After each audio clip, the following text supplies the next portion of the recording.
आपली संस्कृती, आपले संस्कार सदा राहू दे आपल्या सोबत। भारताच्या महान ग्रंथांचे आणि काव्यांचे संपूर्ण संकलन सबस्क्राइब करा तिलक।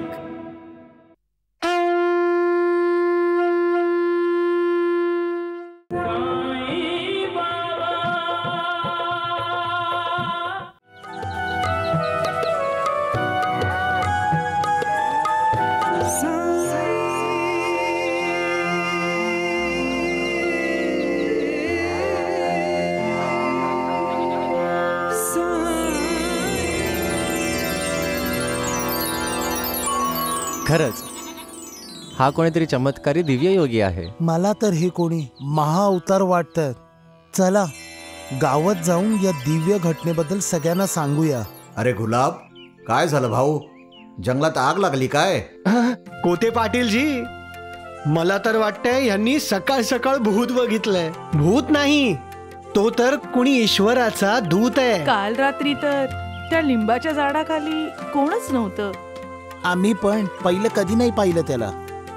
त्या जंगलामध्ये एक मोठं लिंबाचं झाड आहे ना, त्याच्या खाली एक योगी प्रकट झालाय। अगं बाई, योगी? हो, अरे कालपर्यंत तिथं कुणीच नव्हतं। आज तिथे एक बाल योगी समाधीमध्ये दिसलाय। हा कसला चमत्कार आहे? कालपर्यंत तर त्या झाडाखाली कोणच नव्हतं।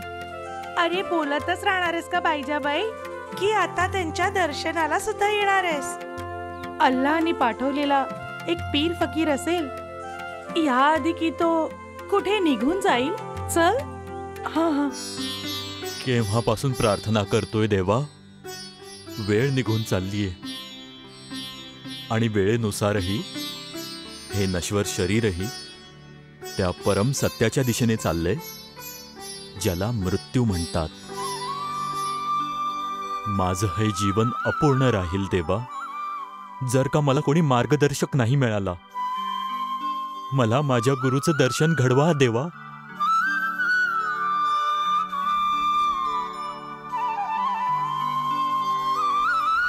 मला गुरुचं दर्शन घडवून द्या। खंडोबा रायांची, खंडोबा रायांची जय। काय झालं पंडितजी? खंडोबाचा सण सुरू व्हायला अजून वेळ आहे। उत्सव तर जंगलामध्ये सुरू झालाय म्हाळसापतीजी। जंगलामध्ये सुरू झालाय? हो मग काय, या आमच्या बरोबर। चला।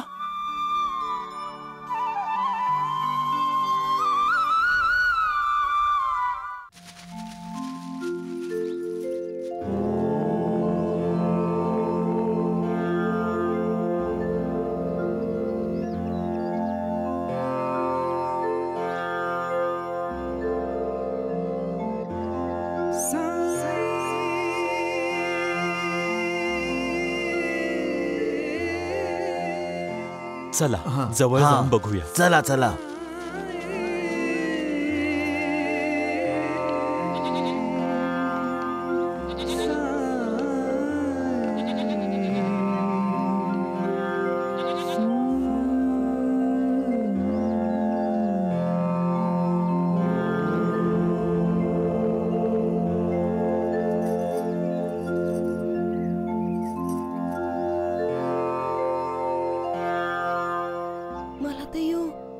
संत ज्ञानेश्वरांचं बालरूप दिसतंय। बाईजाबाई, हे तर भक्त ध्रुवचं रूप आहेत। डोळे खोला योगी, आम्ही गावकरी तुम्हाला भेटायला आलो आहोत। आम्हाला तुमचा परिचय द्या। डोळे उघडा देवता स्वरूप। नाही उघडणार डोळे। का उघडतील? सगळ्या पापींना बघायला। हा, साक्षात विष्णू आहेत। आपली शिर्डी धन्य झाली। हे सुंदर स्वरूप, तुम्ही आम्हाला सांगा की तुम्ही कोणत्या रूपात आले आहात? म्हालसापती, तुम्ही समाधीतून जागृत करा त्यांना। विचारा त्यांना का आले आहेत, कशासाठी आले आहेत। तुम्ही सगळी जण एवढे घाबरतायत का? हटा, मी विचारतो।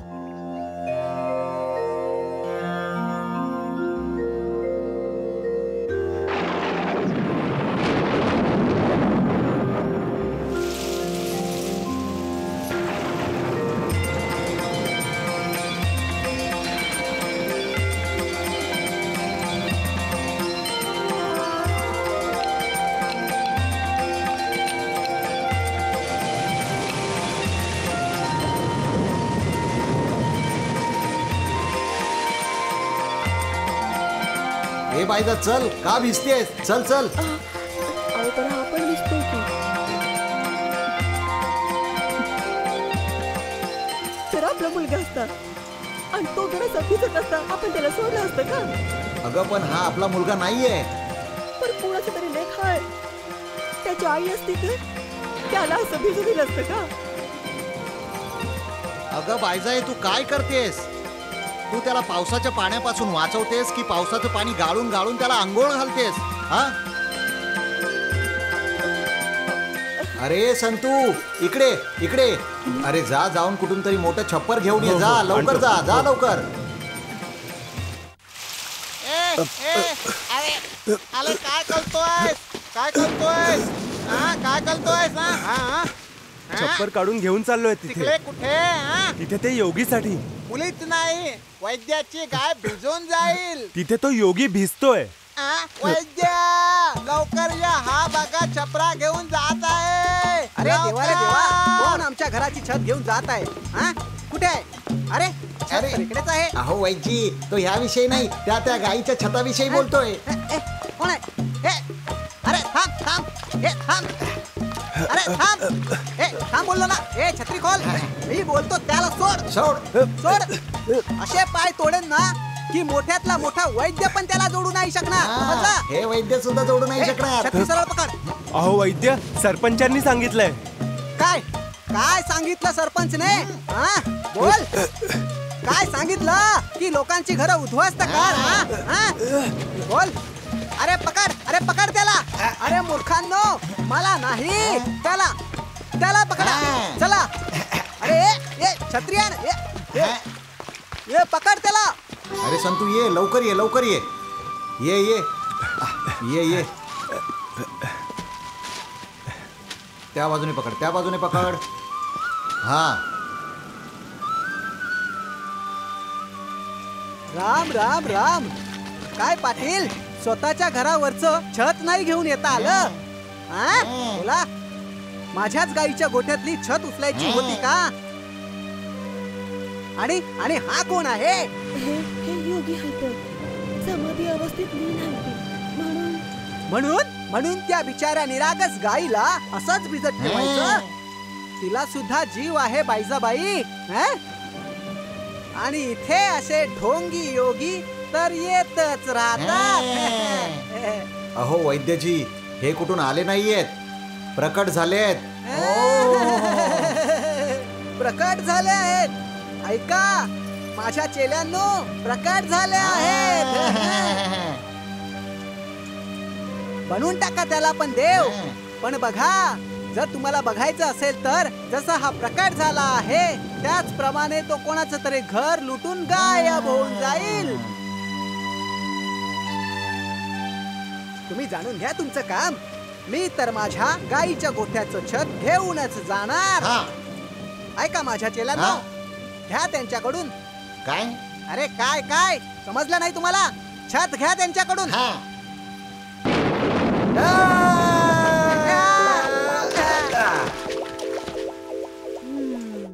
हो सुशीलाताई, अशा योगीवर संशय घेणं पाप आहे.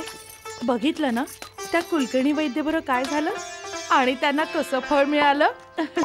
कसे पाठीवरती पडले वैद्य बुवा आणि त्यांचे चेले सुद्धा. मला तर त्या तिघांची हालत बघून हसायला आलं. कसं चिखलात जाऊन पडले होते ते बिचारे वैद्य बुवा. वैद्यजीच काय, जो कोणी त्या बालयोगीशी असा वागेल त्याचा असाच अपमान होईल. वैद्यजी बद्दल सोडा, त्या योगी बद्दल विचार करा. आज 2 दिवस झालेत, तो अजून त्या लिंबाच्या झाडाखाली आहे. मग काय झालं? अशा योग्यांची समाधी तर बरीच काळ चालू राहते. अच्छा, इथे अशी पुण्य आत्मा राहिल्यामुळे आपल्या शिर्डीचं भलंच होईल.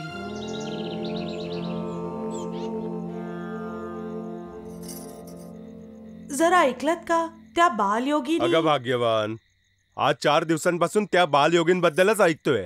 तुझ्याकडे अजून काही नाहीये सांगायला का? त्या बालयोगी बद्दल बोलल्याने पाप लागतं का? पुण्य पण नाही मिळणार ना. तुम्ही नास्तिक कधीपासून झालात? मी नास्तिक नाहीये, पण अशा जादूगारांना देवही नाही मानत. कळणारही नाही कधी गाववाल्यांना लुटून इथून पळून गेले तर.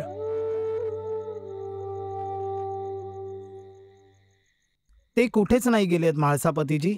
तिथेच लिंबाच्या झाडाखाली समाधीसाठी बसले आहेत.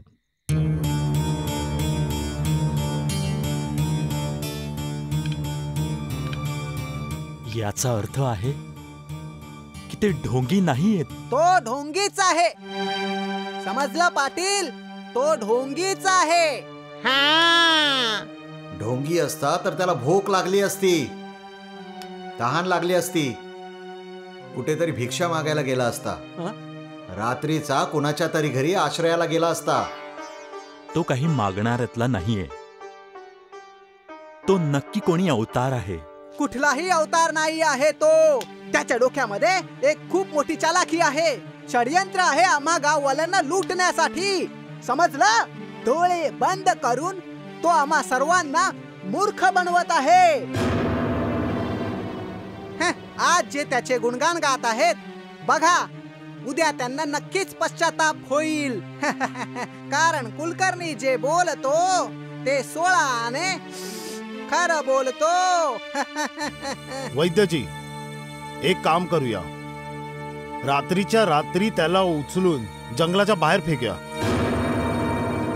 जर त्याच्याकडे कुठली अशी जडीबुटी असेल ज्याने त्याने गाववाल्यांचे आजार दूर केलेत, तर तुझ्याकडे औषध घ्यायला कोणी येणार नाही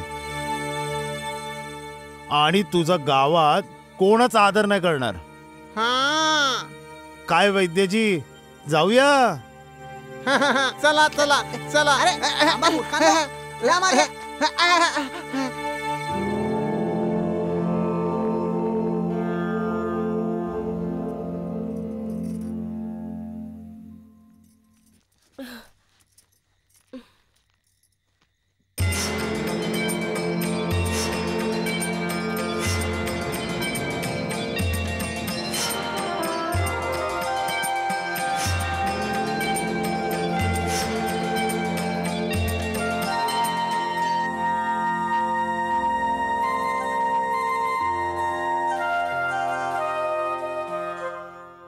झोप येत नाहीये ना?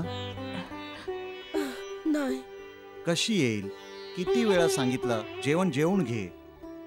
उपाशी पोटी झोप नाही येणार. पण तू तर माझं लक्ष त्या योगीवर आहे. तो बिचारा तिथं उपाशी आहे.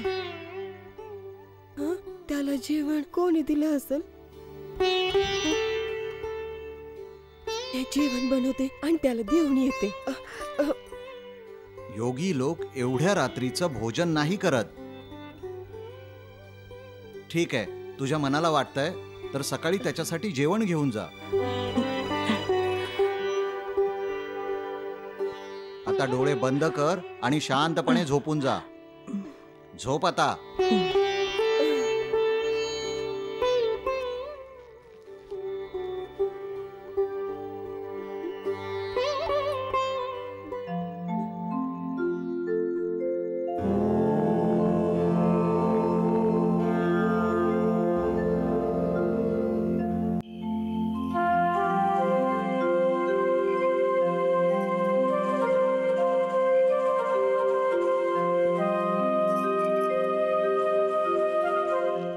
उद्या सकाळी तुम्ही माझ्या बरोबर चला.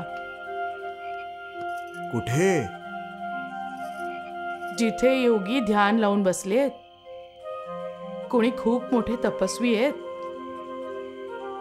वयाने तर नाही वाटत, पण ऐकलंय की तपस्वी जेव्हा सिद्ध बनतात तेव्हा त्यांच्या वयाचं कळतच नाही. ते म्हातारे होतच नाहीत.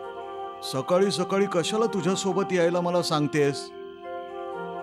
सकाळी सकाळी तिथे कोणीही नसेल. मग मला त्यांच्याकडून आशीर्वाद घ्यायचा आहे. कशासाठी? सगळं काही तर आहे तुझ्याजवळ. परमेश्वराने दिलेलं घर आहे, पती आहे, मुलं आहेत. मला माझ्यासाठी नाही, माझी लहान बहीण उमासाठी प्रार्थना करायची आहे की तिचं लग्न होऊ दे.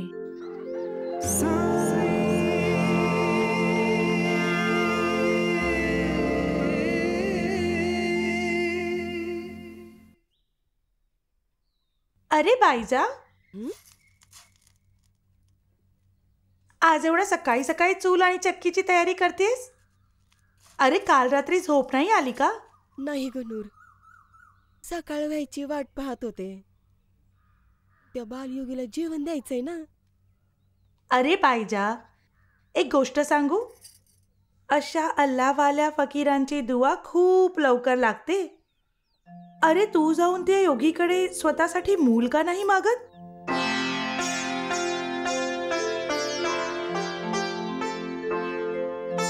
तारा मला सांगत होती की तिने सुद्धा तिच्या भावासाठी त्या योगीकडून शहरात नोकरी मागितली आहे. आणि नाना बोलत होते ते त्यांच्या गुडघ्याच्या इलाजासाठी त्या योगीकडे जाणार आहे. नूर, किती स्वार्थी आहे ग हे जग. सगळ्यांना स्वतःसाठीच काय ना काय पाहिजे. त्या योगीकडं स्वतःसाठी नोकरी, स्वतःच्या बहिणीचं लग्न, स्वतःच्या आजारचा इलाज शोधताय, पण त्याला कोणी बी बघत नाही. त्याच्याबद्दल हा विचारच करत नाहीत की त्याने काही खाल्ले की नाही, कसा जगतो तो इतक्या दिवसापासून.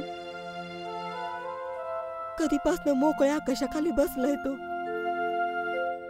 गरमी, सर्दी आणि पाऊस सगळं सहन करते तो. कोणाला बी काही नाही सांगत, कोणाकडे काय बी नाही मागत. एवढं सगळं सहन करायचं वय नाही त्याच. आता तर लहान आहे तो.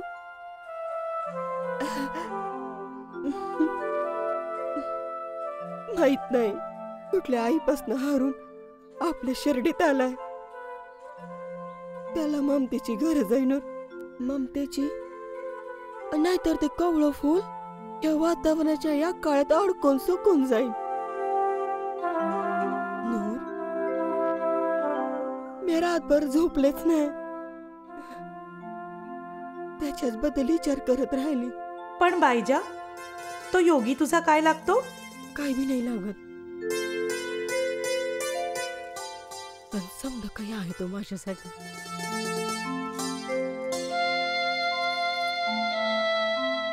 माहित नाही का, पण त्याच्यासाठी माझ्या मनात ममता जागी झाली. जसं काय मी त्याची आई आहे. आणि मग ममता आपले परके जात पात उष्णीचा भेदभाव नाही ना मानत. मी त्याला स्वतःच पोरग मानायला लागलीय.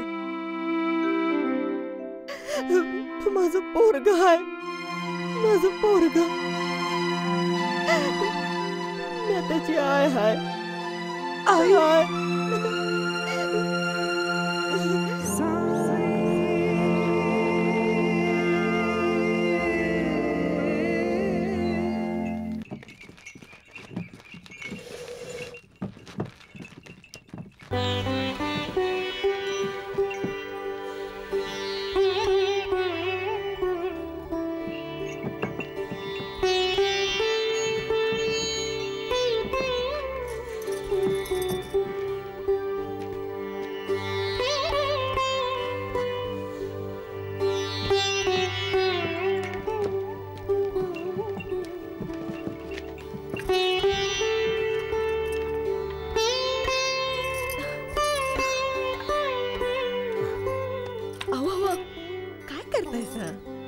माझं ऐकशील तर केस सुकवून केस विंचरून घे, मग चूल पेटवून घे. चालू तर आहे चूल. मी समजू शकतो तुला घाई आहे जेवण बनवून घेऊन जायची, पण त्या योगीची भूक जेवण नाहीये. तो ज्या ध्यानामध्ये राहतो त्यानेच त्याचं पोट भरलेलं आहे. मला ते समजा नाही समजत. शरीराची गाडी चालवायची म्हणजे त्याला भोजन रूपी इंधनाची गरज आहे. भाजी कोणती घेऊन आलात? पण मी भाजीच बनवते बघा.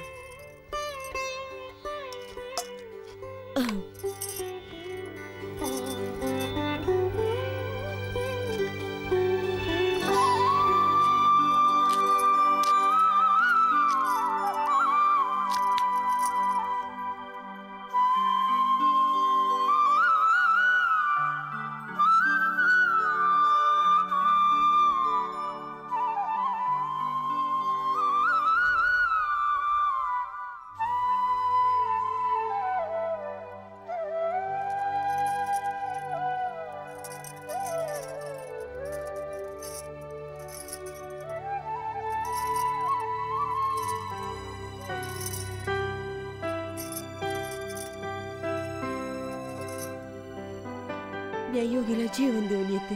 ठीक आहे. खायला द्या, खायला द्या मला, खायला द्या, खायला द्या मला. भूक लागली आहे, भूक लागली आहे. खायला द्या मला. ए चल हट. तहान लागली आहे. कोणीतरी खायला द्या, खायला द्या. अरे जा रे, जा रे, जा इथून, जा इथून. भूक लागली आहे. खायला द्या, खायला द्या मला. मित्रा, मग मी त्याला सांगितलं. लांब जा, चल इथून लांब जा, दूर हो. जा जा. भूक लागली आहे जातोस की नाही? काही खायला द्या, काही खायला द्या बाबा. जवळ नको येऊस. ए माधव, केशव, भार्गव, लवकर या. बघा, हा कोळी आपल्या गावात घुसला. याला पळवा, नाहीतर याच्यामुळे सर्वांना रोग होईल. पळवा, पळवा याला, पळवा.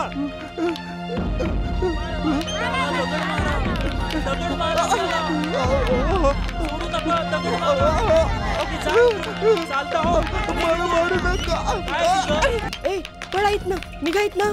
खबरदार भागोजीला सतवलं तर. मला वाचवा माई, ही मुलं मला दगड मारत आहेत. कुठे जात होतास? भूक लागली आहे, खायला मागत होतो. खाणं नाही मिळालं, दगड मिळाले.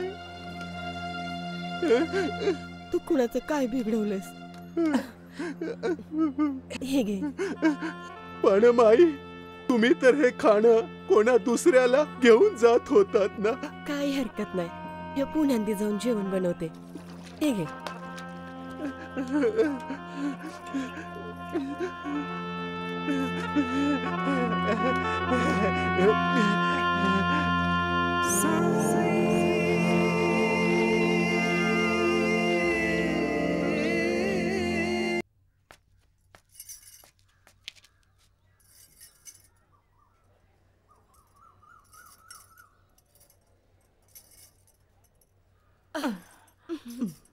बायजा, अगं काय झालं?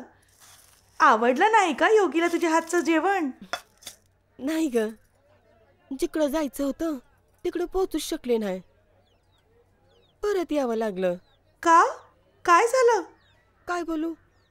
रस्त्यात भागोजी भेटला. बोलला भूक लागली. मग जेवण त्याला दिलं. आता मी योगीसाठी परत एकदा जेवण बनवते. अरे काहीच गरज नाही जेवण बनवायची. माझ्या इथे जेवण बनलंय ना. अगं नको नको, असा कितीसा वेळ लागतो 4 भाकरीचं पीठ बनवायला? पण बाईजा, नबीलानी परातभर पीठ मळून ठेवलंय. चल आत ये, आपण मिळून बनवूया. अरे चल ये, ये ना. अम्मी, अम्मी, त्या योगीसाठी मी भाकऱ्या बनवू? अगं नबीला, तू भाकऱ्या सोड, फक्त पीठच बनव. अरे बाईजाबाई, या ना या. अगं नूरताई, मी लवकर लवकर भाकऱ्या बनवते. तू पटपट शेकून काढ. योगी तिकडं उपाशी असेल. हा, हे घे.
देवा, माहित नाही कवा धरण उपाशी आहे.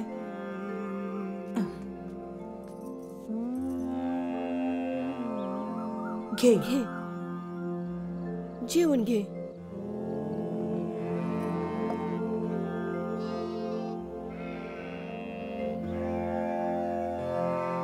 डोळे उघड योगी.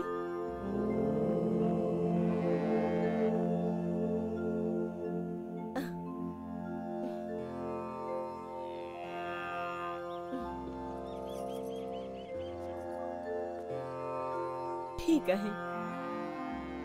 जेवण ठेवले. जेव्हा ध्यान पूर्ण होईल खाऊन घ्या.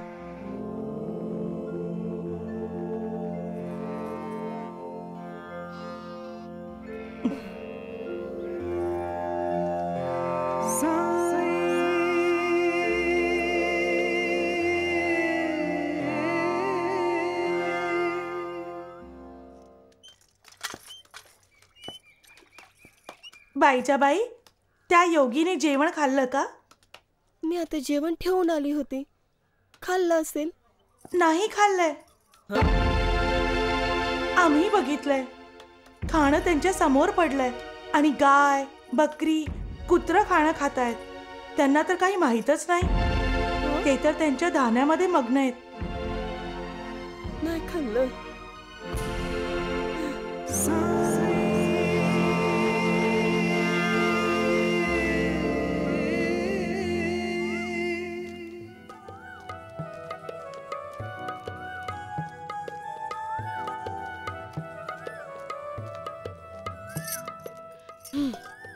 आज मी जेवण सोडून जाणार नाहीये.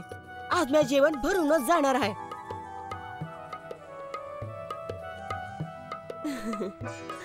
आमच्या शिर्डीची जमीन लय हिरवीगार आहे. इकडे आलेला कोणी उपाशी पोटी झोपतो किंवा उपाशी पोटी राहतो तर चांगलं वाटत नाही. आणि तू तो जणू माझ्या स्वतःचाच आहे. आपल्या मुलाचा मोह झालाय बघ तुझ्या बरोबर. बघ तुझ्या आईनं जेवण बनवून आणलंय स्वतःच्या हातानं.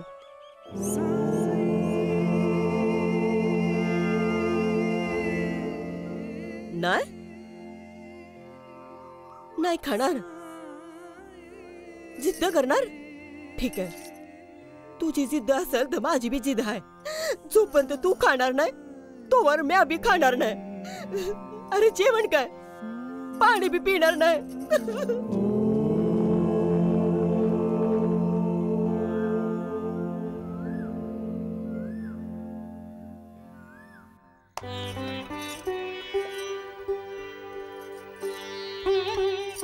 बास बास बास.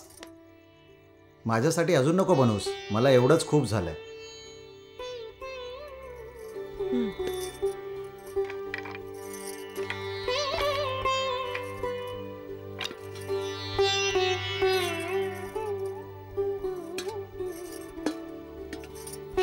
हे काय, तू जेवणार नाहीयेस? बोलली ना, जोवर तू योगी जेवणार नाही मी काही खाणार नाही आणि पिणार बी नाही.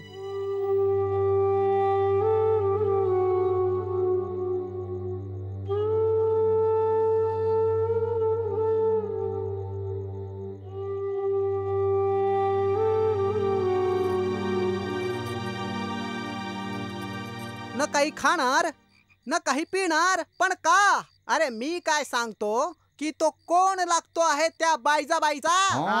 त्याच्यासाठी बाईजाबाईने अन्न पाणी का सोडलं आहे? वैजी, नातं काय? कालपर्यंत तर ओळख सुद्धा नव्हती त्याच्याशी. असे ते मूर्ख लोकच ते आहेत जे ढोंगींना देव समजून बसतात. काय म्हाळसापती, मी बरोबर बोललो ना? वैद्य साहेब, मूर्खपणा तुमच्यासाठी असेल, आमच्यासाठी असू शकेल, पण बायजाबाईंसाठी तो त्यांच्या आत्म्याचा संकेत असेल. कोणी त्यांना असह्य केलं का? कोणी शर्त ठेवली का त्यांच्यासाठी? नाही. मग काय अधिकार होता म्हणून त्या योगीला धमकी दिली गेली? हे या जन्माचं नाही तर मागच्या जन्माचं काही नातं आहे.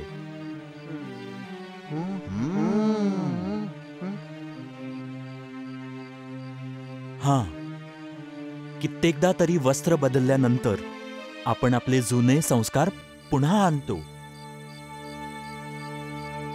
तुम्ही लोक त्या दोघांचीही चिंता सोडून द्या. जर संबंध खरा आणि पवित्र असेल तर योगीला बायजाबाईंनी सांगितलेलं ऐकावं लागेल.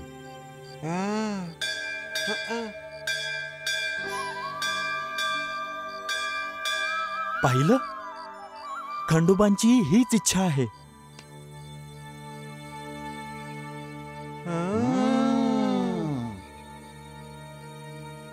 राम राम राम.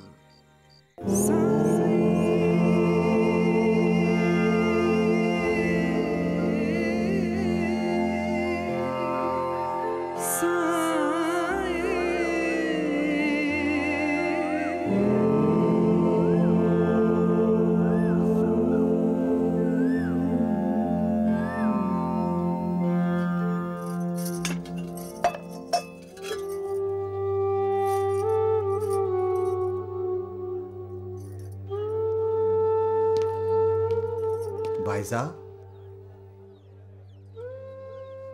का मला गुन्हेगार बनवतेस? 2 दिवसापासून तू स्वतः पाणी सुद्धा नाही प्यायलीस आणि मला जेवण जेवायचा अट्टहास करतेस का? तेव्हाच तर माझ्या व्रताचं फळ मिळेल. बायजा, आता ह्या घरामध्ये जेवण तेव्हाच बनेल जेव्हा आपण दोघं जेवायला बसू.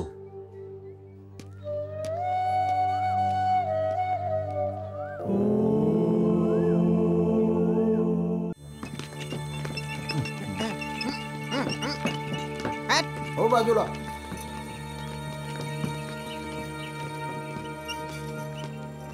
प्रणाम वैद्यजी. वैद्यजी, त्या योगीने अन्न ग्रहण केलं का? अरे मी काय त्याचा नोकर आहे जे मला विचारतात की त्याने खाणं खाल्लं आहे की नाही? अरे मी आचारी नाही, वैद्य आहे, समजलं?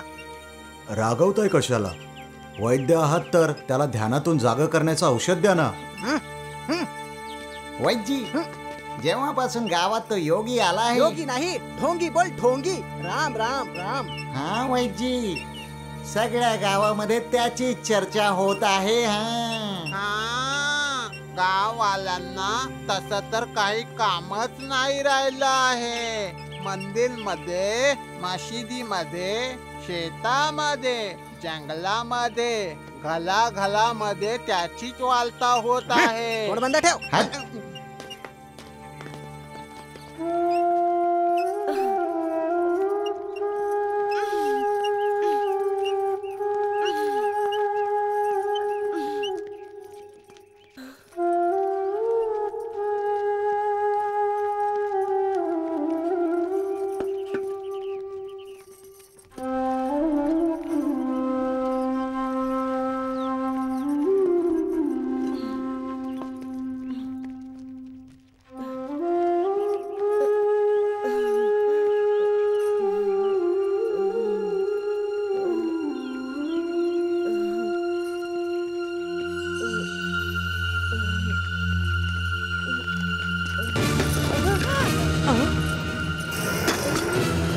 अरे काय झालं बाईजाबाई? अरे काय झालं बाईजाबाईंना?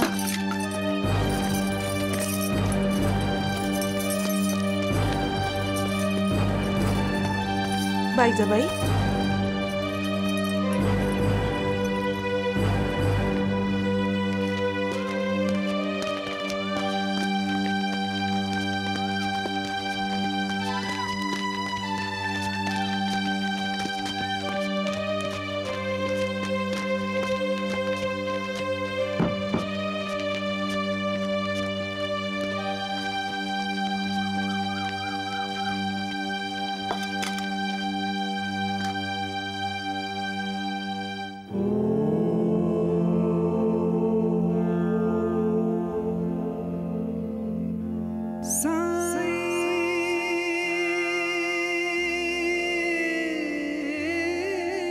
योगीराज, आमच्यावर दया करा. आपले डोळे उघडा. तपस्येतून जागृत व्हा. माझ्या बायकोनी शपथ घेतली आहे, ती जोपर्यंत नाही जेवणार जोपर्यंत तुम्ही नाही जेवत. योगीराज, आम्ही तुमच्यासाठी जेवण आणलंय. कृपया करून जेवण ग्रहण करा.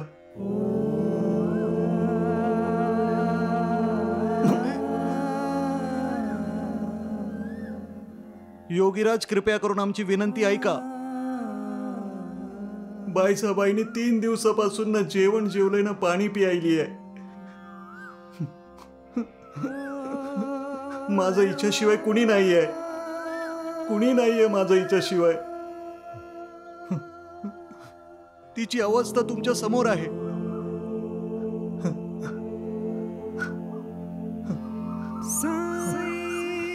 हिचं रक्षण करा प्रभू, रक्षण करा. ऐका ना हिचा हट्ट. योगीराज, ऐका,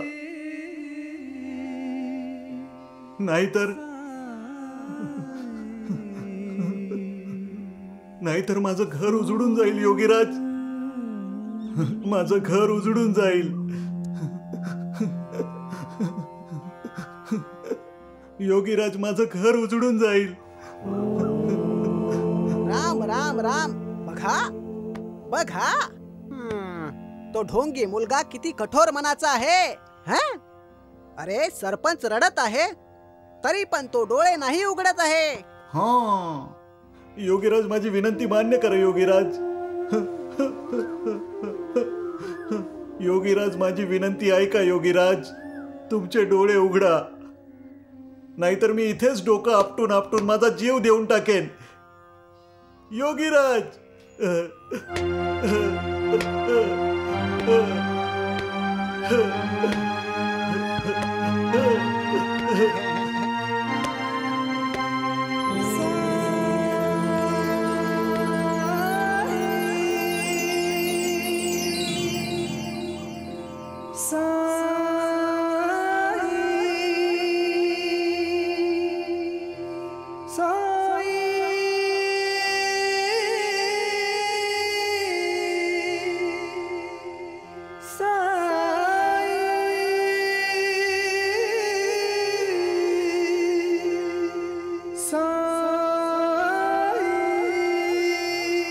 आई,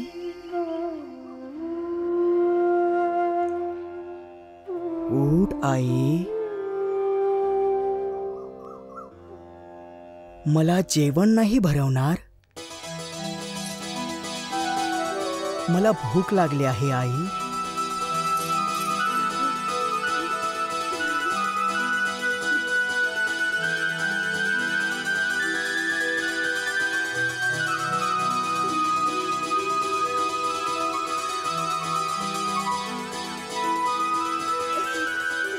मला जेवण भरव आई.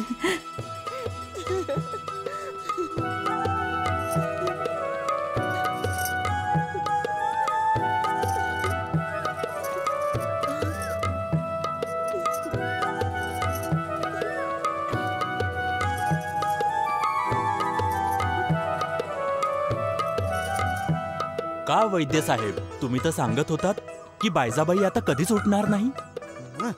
राम राम राम.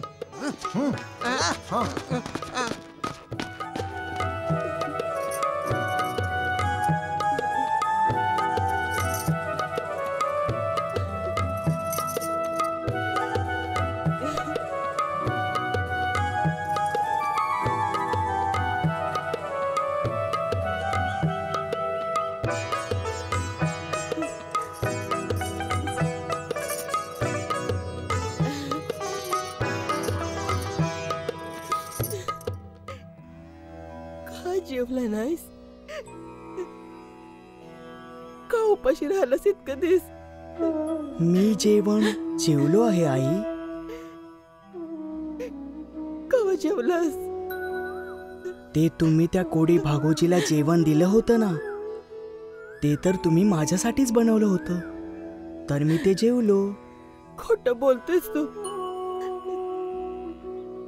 मी आता ऐकलंय तुझं जेवण गाय, कुत्रे आणि पक्षी खायचे. तर त्यांची पण आई आहेस तू. ते जेवले म्हणजेच मी जेवलो. मी पण तर तुझा मुलगा आहे. पण आई, तू जेवण का नाही जेवलीस? चल, मी माझ्या हाताने तुला भरवतो आई.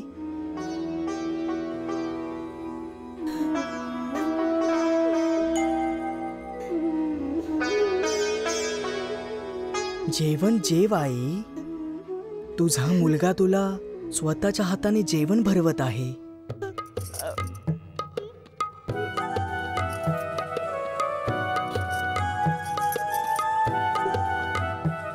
लक्ष्मीची आई, यांना कसं माहिती की बायजानी जेवण ह्यांच्यासाठी बनवलेलं आणि त्या कोडी भागोजीला दिलं?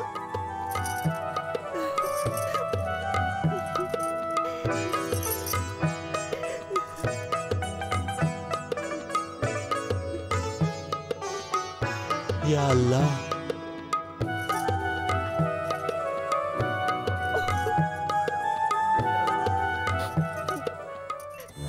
नाटक नाटक नाटक. राम राम राम. खूपच मोठा भांड आहे तो मुलगा. अरे त्याला इथे येऊन दिवस तरी किती झाले आहेत आणि नाती बनवायला सुरुवात केली. आज तो बाईचा बाईला आई बोलला, उद्या तो कोणाला तरी बाप बोलेल. वैद्यजी त्याला वाचून तो तुम्हालाच बाप बनवणार आहे. ठेचून मारेन.